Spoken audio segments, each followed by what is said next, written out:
여러분 안녕하세요. 경어쌤입니다. 오늘은 성어로 배우는 중국어 두 번째 시간입니다. 우리 지난 시간에 배웠던 성어 다시 한번 읽어보고 그 다음에 두 번째 성어로 넘어가도록 하겠습니다. 같이 한번 읽어보겠습니다. 客正猛于虎 客正猛于虎 이건 무슨 뜻이었죠? 그렇죠.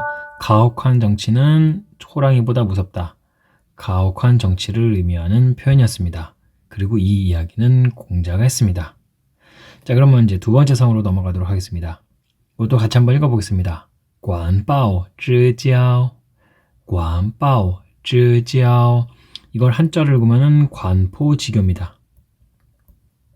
관포지교 우리가 되게 많이 쓰는 표현인데요. 이거는 무엇을 의미하는 성어일까요?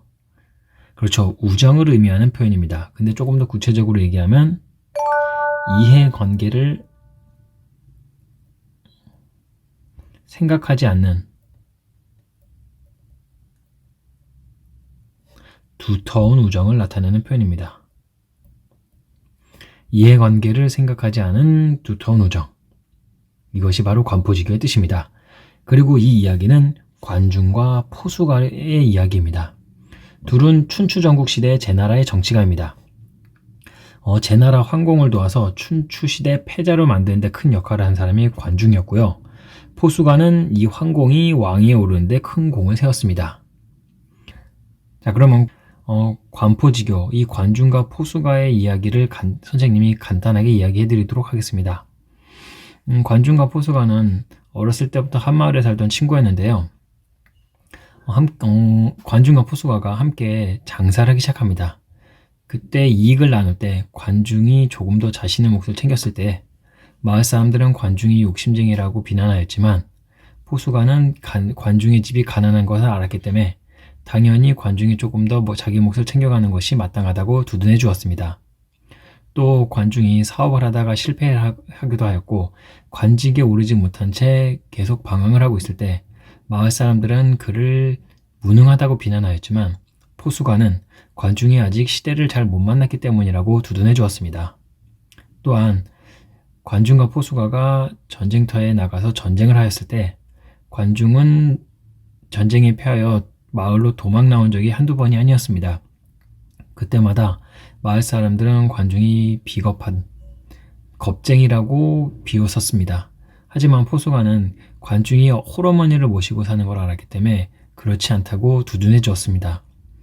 이런 식으로 포수가는 관중을 잘 알고 잘 이해해주는 진정한 친구였고요. 이 두 사람의 이러한 이야기를 통해서 나온 성어가 바로 관포지교입니다. 한 가지 이야기를 더 해드리도록 하겠습니다. 포수가는 제나라 황공이 왕위에 오르는 데 큰 공을 세웠고요. 관중은 황공을 도와서 춘추시대 패자로 만드는 데 큰 역할을 하였습니다. 그럼 요 황공이라는 사람이 어떤 사람인지에서 간단하게 이야기하도록 하겠습니다. 당시 제나라에는 어떤 왕이 있었는데요. 그 왕이 굉장한 폭군이었습니다. 그로 인해서 그 폭군의 아들 둘이 다른 나라로 도망을 가게 됩니다. 그때 한 왕자는 관중이 모시고 있었고요. 한 왕자는 포수가가 모시고 있었습니다. 그러던 중 이 폭군 왕이 죽게 됩니다. 그러자 이제 제나라에는 왕이 공석으로 비게 되는데요. 그래서 이 두 왕자가 가서 왕위에 오르기 위해서 서두릅니다. 그때 관중이 본인이 모시고 있는 왕자를 왕위에 오르기 위해서 포수가가 모시고 있는 왕자가 왕이 제나라로 가기 전에 길목에 숨어서 화살로 쏴서 죽입니다. 그러자 이제 이 관중이 모시던 왕자는 본인밖에 왕위에 오를 사람이 없기 때문에 여유 있게 제나라로 돌아가게 됩니다. 그런데 제나라로 돌아가서 보니 이미 포수가가 모시고 있던 왕자가 왕위에 오르게 됩니다.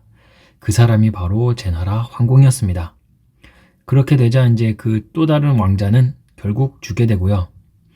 이 제나라 황공이라는 사람은 관중도 죽이려고 합니다. 당연하겠죠. 자기를 죽이려고 했던 관중을 살려둘 수 없다라고 판단을 한 것입니다.